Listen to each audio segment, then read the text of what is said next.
Advisory. Some episodes of the 1836 podcast are not intended for all audiences, due to details that might be considered disturbing. Listener and viewer discretion is advised. Hello, everybody. I'm Nathan Rogers. And I'm Joe Batterton. And this is 1836. On episode 4 of the 1836 podcast, we continue to talk about one of the meanest men in the history of the Ozarks, the infamous Alf Bolin. Part 2.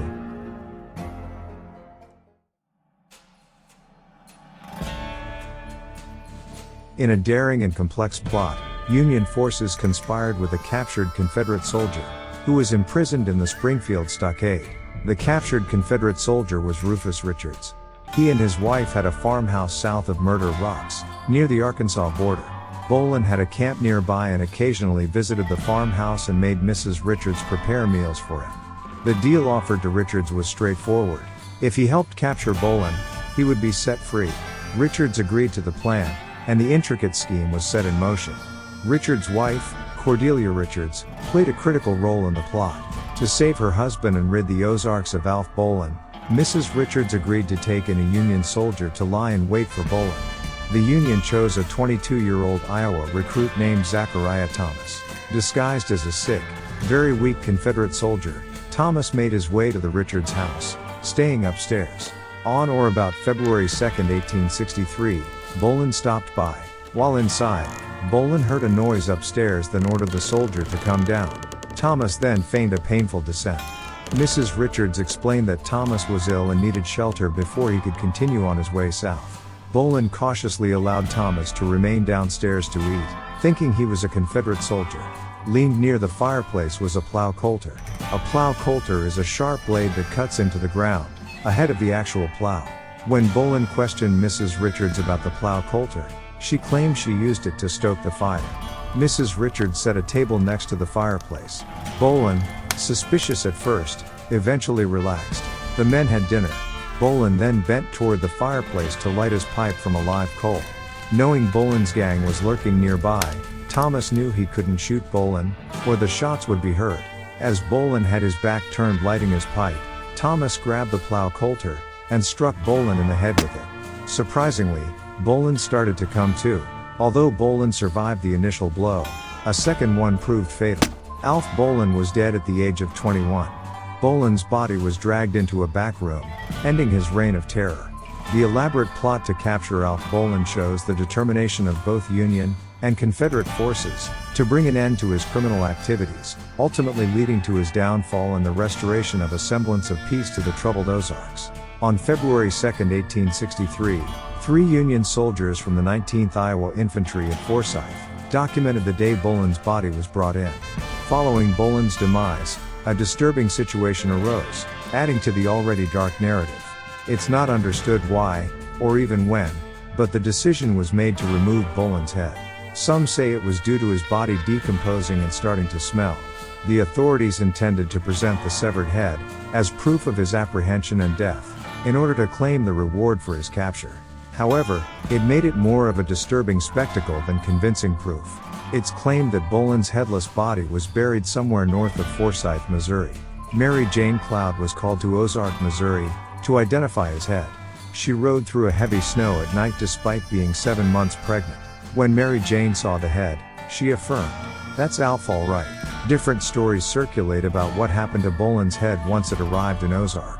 One account mentions parading the head through town, tied to a pole. Later, it was displayed on a pole, as children threw rocks at it. During a windstorm, the pole fell, and wild hogs finished the task. The news of Alf Bolin's death brought relief, satisfaction, and jubilation to the Ozark communities that had suffered from his reign of terror. Bolin's violent actions left victims and shattered lives, instilling fear and unease.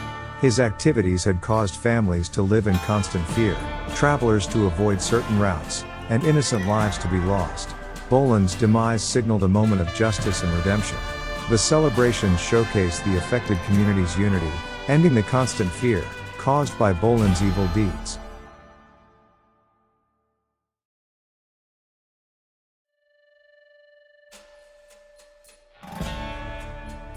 Alf Bolin's legacy in the Ozarks during the Civil War era is intricately woven with folklore, intertwining tales of hidden riches and haunted landscapes. Bolin's criminal endeavors spawned rumors of a hidden treasure, a fortune amassed through illicit means. Despite his actions causing suffering and disruption along the main road from Harrison, Arkansas to Springfield, Missouri, Bolin never entrusted his ill-gotten wealth to banks due to the price on his head. Instead, he supposedly buried his valuable haul near a cave on the border of Missouri and Arkansas. This legend of hidden riches has persisted through the years, capturing the imagination of treasure hunters and history enthusiasts alike, despite the exact location remaining a mystery. Equally captivating are the ghost stories that shroud Murder Rocks, a name echoing the grim history of the place. Local lore claims that the tormented spirits of Bolin's victims still haunt the area, their cries reverberating through the hills. Furthermore, the headless figure of Alf Bolin is said to roam the vicinity, a spectral reminder of his violent past. These ghostly tales, interwoven with Bolin's history, have bestowed Murder Rocks with an eerie significance that transcends time. The folklore surrounding Bolin's hidden treasure and the lingering spirits at Murder Rocks shows the power of storytelling in shaping perceptions of history and place. These narratives blur the lines between fact and fiction, revealing the enduring influence of Bolin's actions on the collective imagination of the Ozarks. The tale of Alf Bolin remains captivating, but understanding him is tricky. Was he seeking revenge or just exploiting the war? Conflicting accounts make him an enigma. Bolin wickedly used the Springfield-Harrison Road as a means for theft, violence, escape, and sowing fear, firmly embedding his presence in Ozarks history. His story reflects the turmoil of the time and how he took advantage of the chaos caused by the war. While not as prominently acknowledged as other famous outlaws, Alf Bolin's legacy still lurks in the Ozarks, symbolizing an era marked by lawlessness. And you mentioned it earlier. This guy was so bad. This is the middle of the Civil War. The Union and the Confederates joined together during the war to both take this guy out. They had a pretty elaborate plan. There was a gentleman by the name of Rufus Richards that was in a stockade in Springfield. Say that 3 times. Yeah, as Rufus fast as you Richards. can. And the deal was pretty simple. The Union went to him and said, if you help us catch Alf Bolin, we'll set you free. Well, Rufus just happened to have a wife that Bolin would camp near, and he would visit her occasionally and probably did some mean things to her, but he would force her to basically cook his meals for him. And they recruited a young man from the Union, 22 years old, Zachariah Thomas, and he went to the Richard, and it says the Arkansas line. Again, where's that imaginary boundary in the 1800s? So possibly somewhere in Arkansas. We say it was in Arkansas. The Union puts a wanted bounty on him, anywhere from $1,000 to $4,000 is what I read. Zachariah poses as a sick Confederate soldier that's just passing through. So he's stationed at the house. Bolin shows It's kind up. of hid out, right? He's hid out upstairs. Yeah. Bolin shows up to have Miss Richards cook him something to eat. He hears something upstairs and says, figures out somebody's up there, and he says, come on down or I'm going to kill you. Well, the guy come down. He was acting sick and poor and all that, and convinced Alf that he was in fact a sick soldier just passing through. Well, Alf was the way the sympathizer. story goes, she told him that, right? She said, he's good. He's just a sick Southern soldier, and Right. I'd let him stay here until he gets well enough to go ahead and go home. Who Alf And then, sympathized with at the time was the Right. Confederate soldiers. So she pulls up a table next to the fireplace, and again, he's a little suspicious, and he notices a plow coulter at the fireplace. And for y'all that don't know what that is, it's basically a machete on the bottom of a plow that cuts into the... It's kind of like a depth, like it sets the depth in the front. It's just a bar. Right. But it's like the size of a machete, Yeah. but more blunt. And he kind of questioned that, and her excuse was, that's my fire poker. I have to use that to, she lived by herself. So that was her excuse. He buys it. After they eat, Alf kind of pulled a Jesse James and turned his back on the young soldier to light his pipe from the fire. And when he did Bad that, move. the soldier, Zachariah, knew he couldn't shoot Alf because his boys were lurking out and about, and he knew that they would hear the gunshot. They knew a and probably- gunshot would bring somebody. Yeah. Yeah, so he grabs the plow culture and whacks him over the head, and down goes Alf. But it doesn't kill him right away, so he has to whack him. They one don't more know time. that though. They put him in the back room, right? Yeah, They put him in a side room, and then go about planning on what they're going to do to get the federal troops there, and then they hear him moaning and groaning, and he goes in and finishes him off once and for all. Supposedly was 21 years old when he was killed. Imagine that, all this bad stuff that he's known for, all happened between 17 and 21. Which I know there's 21-year-olds that do some awful things, but you're still a kid, you know. You think back, most of us think back when we were 21 and we think, oh, how dumb we were. And I'm not saying to be mean, but I mean, you don't have life experience, and you're not always thinking with a mature brain. They're not totally mature yet. It's still, you know, you still have several years to put two and two together, and to think of all the, like you said, all the mean, nasty things that he did in that short lifespan is just really unbelievable. But that's what war will do sometimes, especially a civil war like that, where it's, you know, neighbor against neighbor, father against son, brother against brother. It gets situations get pretty desperate sometimes. So. And the story doesn't stop here. So Alf is laid out now. He's just sitting there waiting to go to wherever people like Alf Bolin go, and so our young soldier, our young Union soldier, who what was his name again, Nathan? Zachariah Thomas from Kansas. So Zachariah takes off to find the Union troops, right, to bring them back to take this body back north. And this is where it gets a little gruesome for those of you that are a little squirmy. It's probably my favorite part of the story, but I'm a little weird like that. So the Union troops come. They load this body up. I don't know if they tied him on a horse or they put him in a wagon, but everybody's pretty excited about the fact that they've killed Alf Bolin. And from what I've read, the federal troops are stopping at every house and homestead along the way, going, "Hey, look here, you don't have to worry anymore. We've got him. He's dead." And so they take their time going north to Ozark, and by the time they get to Forsyth, Alf's getting pretty ripe. He's starting to turn, and which makes me believe even more that it was possibly in Arkansas. farther south. Yeah, right. That's me too. If that story is true, but the rest of this, you know, we pretty well know is true. They beheaded him in Forsyth and buried his body somewhere along Swan Creek. I like to think he's right in the middle of Shadow Rock Park. Every time you take your kids down there to have a picnic, you're probably walking right on top of Alf Bolin.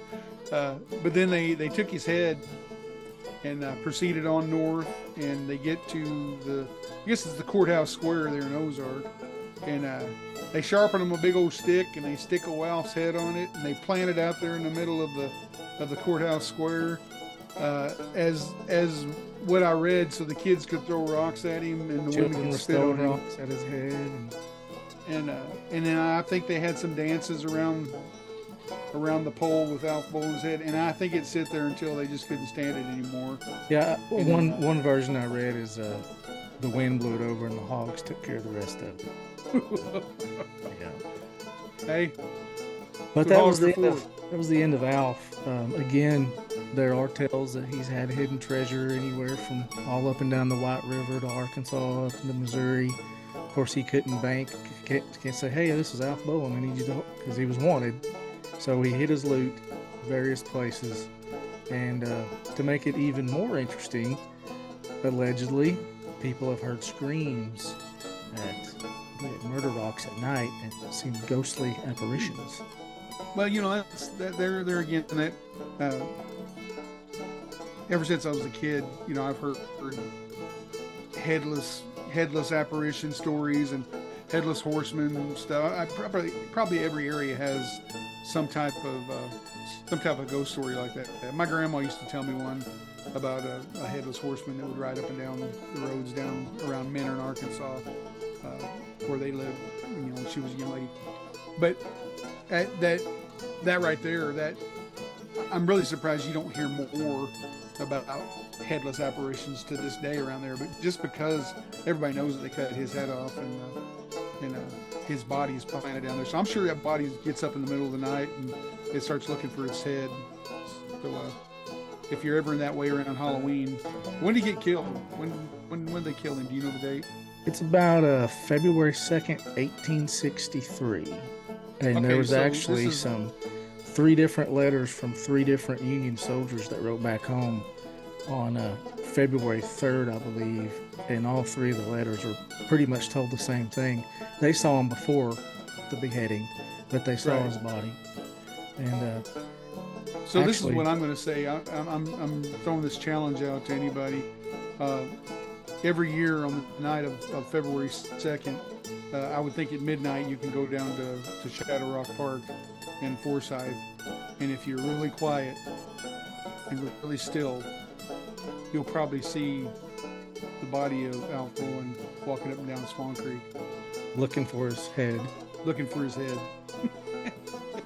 Well, that kind of wraps it up for old Alf. Again, probably one of the most notorious outlaws you never heard of until now.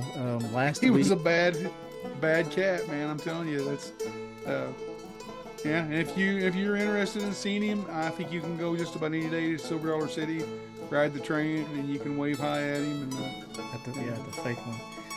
We forgot to do a word of the week or phrase of the week or superstition of the week. Do you have any you could on the fly? Yeah. I was thinking about the word nary. I've heard old timers use that ever since I was a kid, and basically it's the same thing as saying hardly. There's nary a chance that we can do this or that.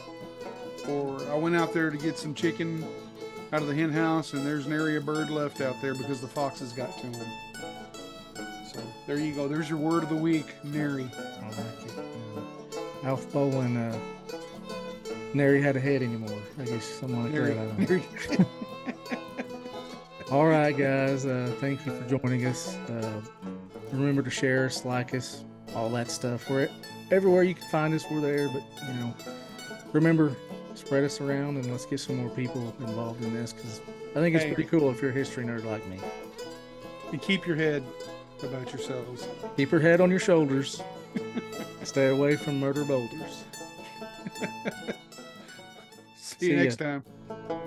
Thank you to everyone who has tuned in to this episode of the 1836 podcast. We hope you found it informative and engaging. Please like, share, rate, and review. Leaving a good rating and review on your preferred podcast platform would also help us reach a wider audience. Be sure to tune in next time for another episode, as we continue to explore and uncover the roots and branches of Arkansas and the fascinating history of the Ozarks.